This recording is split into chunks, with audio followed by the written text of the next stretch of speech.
What's going on, guys? My name is Wade with TechDaily. So the iPhone 14 Pro is Apple's third iteration now in the Pro lineup. And in using the past few Pro iPhones, including this one, I have some thoughts on what's supposed to be the highest end Apple smartphone. For starters, it's no secret that the entire iPhone 14 lineup this year is a bit lackluster. The regular iPhone 14 received basically no new changes or updates. And with Apple putting more emphasis and effort on the Pro phones, I'm starting to suspect that the regular iPhones will morph back into what was previously the budget iPhone, like the XR, and the Pro iPhones will become the iPhone, the one that gets all the new changes and updates. Part of me feels like that's okay though. There needs to be more that separates the Pro iPhones from the regular iPhones. And it seems like the only way to do that is to just stop upgrading the regular iPhones as much, which Apple seemingly did this year. But with the Pro iPhones, there also needs to be continued updates and upgrades that make the phone not just better than the year before, but have Apple pushing the boundaries. And I'm not sure that they've really been doing that,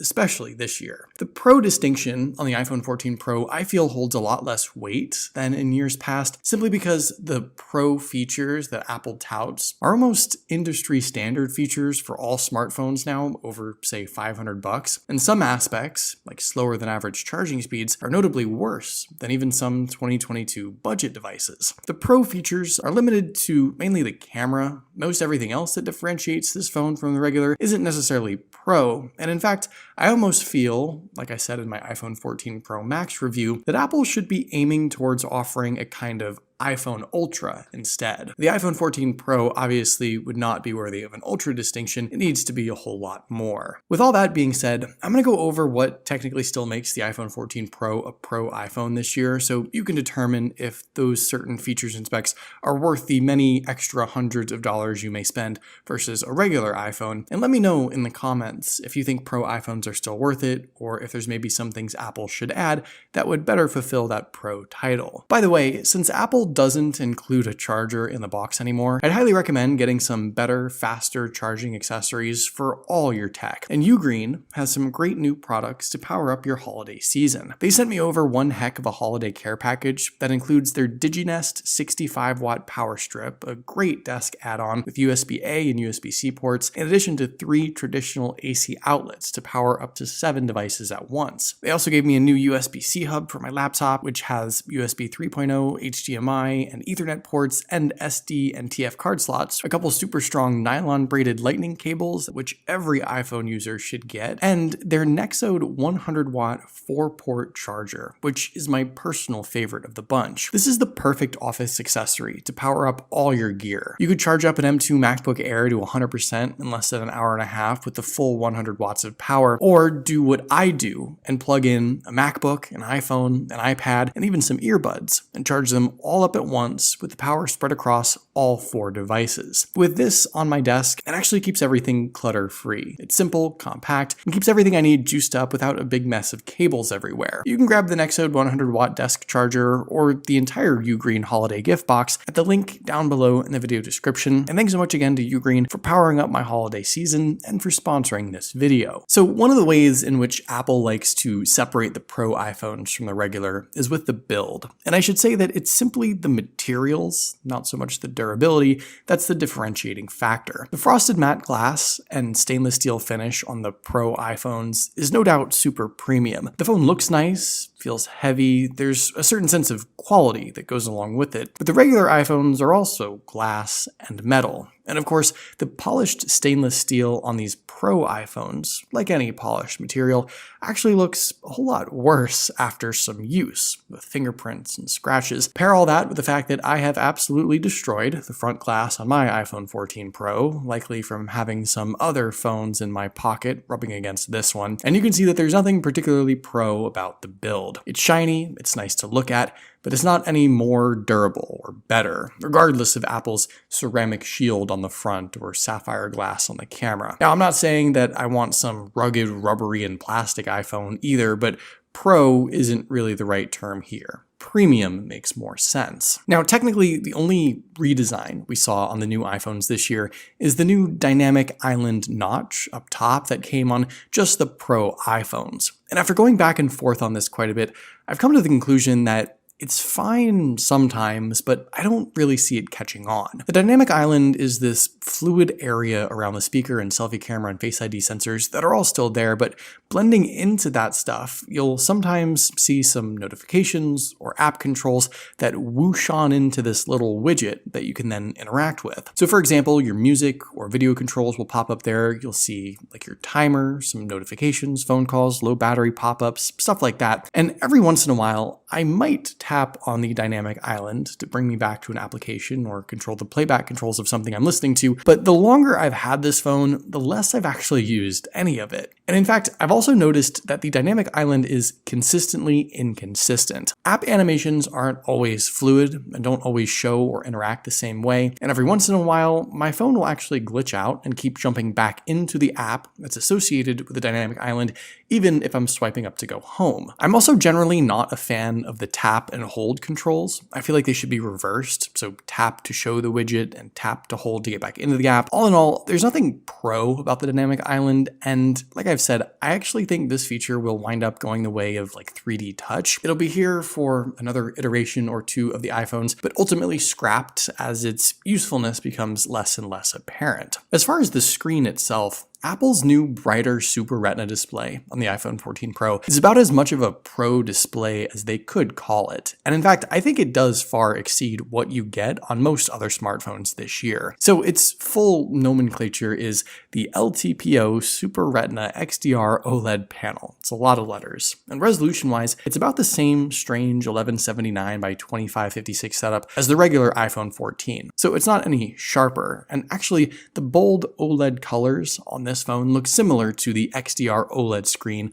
on the regular iPhone 14. But the two important elements here, in my opinion, are the brightness and the 120Hz Pro Motion feature. The iPhone 14 Pro's peak brightness is now 2000 nits. That's what you'd get with auto brightness enabled outdoors. And compared to the 1200 nits on the regular iPhone 14, the difference is like night and day. But even the user-controlled max brightness of about 1000 nits is noticeably brighter than the 800 nits on the regular iPhone. And in my opinion, it's very, very obvious just how bright the 14 Pro is now. Noticeably and significantly brighter than any iPhone, of course, but it also exceeds similar Android flagships like the Pixel 7 Pro, for example. So this was a great change. And outdoor viewing on the 14 Pro is way better with far less glare and far more visible screen. The other element I mentioned, the 120Hz Pro Motion feature, is great too, and you get that adaptive refresh rate that gives you a smooth, fluid feel with all your taps, touches, and scrolls. I think a lot of people value this, even if maybe the average consumer still may not notice or even care, but you have to keep in mind that a high refresh rate display, at even a rate higher than this, has been the industry standard for a number of years, and some budget Android devices in the $300 range even offer 90 or 120Hz high refresh rate displays. So while it's great Apple has this on the Pro iPhones this year, they actually brought it for the first time last year, they've been way behind, and this is simply no longer a Pro feature by any measurement. Okay, so let's talk specs. And I gotta be honest, this is an aspect of the iPhone 14 lineup that really grinds my gears. The iPhone 14 Pro is powered by Apple's newest A16 Bionic processor. I think we all expected a new chipset for a new iPhone. Apple does this every year to make the phone better, faster, more powerful, but the regular iPhones didn't get the newest chipset. And because of that, you can technically say that the iPhone 14 Pros are finally better performance-wise than the regular iPhone 14s, but that's only because you're comparing it to last year's specs. This is a really cheap sort of cop-out change with the 14 Pros. Rather than introducing some Pro chipset or even an A16 Ultra like they've done with the M1 Max, Apple simply just didn't upgrade the regular iPhones and gave the 14 Pros the obligatory New Year, new chipset update. Now, yes, year over year, iPhones aren't as noticeably more powerful as they once were. In fact, the last 2 or 3 years of iPhones haven't really been that much better performance-wise. At least I don't think so in my daily usage. But it's the principle of the thing. You can't say that the Pro iPhones are better than the regular iPhones when the comparison you're making is literally last year's tech. That doesn't even make the Pro iPhones Pro. It just makes them a 1 year newer regular iPhone. I don't know that I have any real suggestion to fix this weird upgrade cycle now. I'd like to have the Pro iPhones have a Pro processor, or maybe have Apple do something Ultra with the iPhones. But the main point here is that the iPhone 14 Pros aren't really purposefully better than the regular iPhones when it comes to performance. They just received an upgrade, while the regular 14s did not. And that's just not a very good look. It's super lazy, it's a bit insulting, and it's not at all what makes the iPhone 14 Pro a Pro device. Now, when it comes to the battery and charging, this is a little bit of a mixed bag. On the one hand, Apple almost always tries to offer better battery life on the new iPhones versus the previous year, and with the iPhone 14 Pros, that's the case once again. The claims of up to some 20-something hours of use that Apple circulates are certainly extreme single-use examples. Everyone's daily iPhone usage is different, with apps, games, phone calls, social media usage, and everything else. But in general, I've found the 14 Pros to get maybe an extra hour or so of battery life each day, which is not nothing, but it's nothing game-changing. The Achilles heel of all iPhones really is charging. While pretty much every other smartphone manufacturer with a Pro or Ultra phone is able to offer 40 to 50 watt charging at a minimum, and in some cases 100 plus watt charging, at least as a proof of concept, Apple hasn't increased its charging speeds for years. And in fact, hasn't introduced any new, better, or faster charging speeds on any iPhone for some time, at least not anything significant or worthwhile. And I don't really get that. While Apple has never pushed the limits for charging speeds on any of their devices, it seems unusual that power, battery capacity, longevity, charging speeds, additional features have never really been of any interest. And I think this is where Apple could implement some big, significant changes for future iPhones, especially with the Pro, like a bigger battery that lasts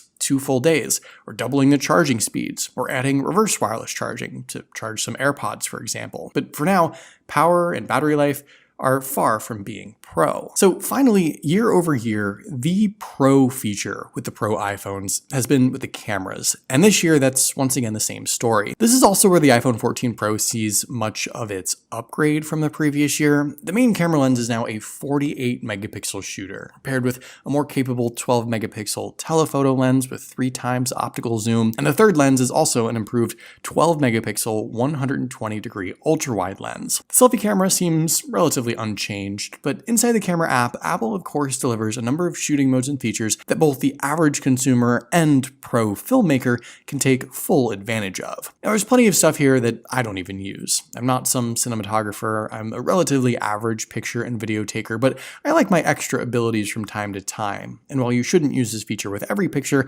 the new 48 megapixel Pro RAW option certainly delivers some incredibly detailed images. The improved macro mode for up-close pictures is also a welcome change. The additional portrait pick options for 2x and 3x zoom for varying depths of field are also super nice. The super smooth video stabilization is also something I noticed as well. That's an improvement. Like I said, I use my iPhone mainly for the simple stuff. I'm not a pro picture or video taker, which maybe means I shouldn't be using the Pro iPhone. But there are a number of elements here, like Apple's ProRes video formats and cinematic mode, and even the various photo styles that other folks will find much more useful than I do, and might actually justify that Pro distinction. So I'll give Apple that. If they call this iPhone 14 Pro a Pro phone specifically because of the camera features and the shooting modes, that's fine, but for everything else, I don't see much more that justifies it being Pro. Overall, the Pro features that make up the iPhone 14 Pro this year seem to be less enticing than in years past, and in fact, do less in defining the device as a Pro smartphone as a whole. The shiny stainless steel is no more Pro than any other material. The display is far less Pro and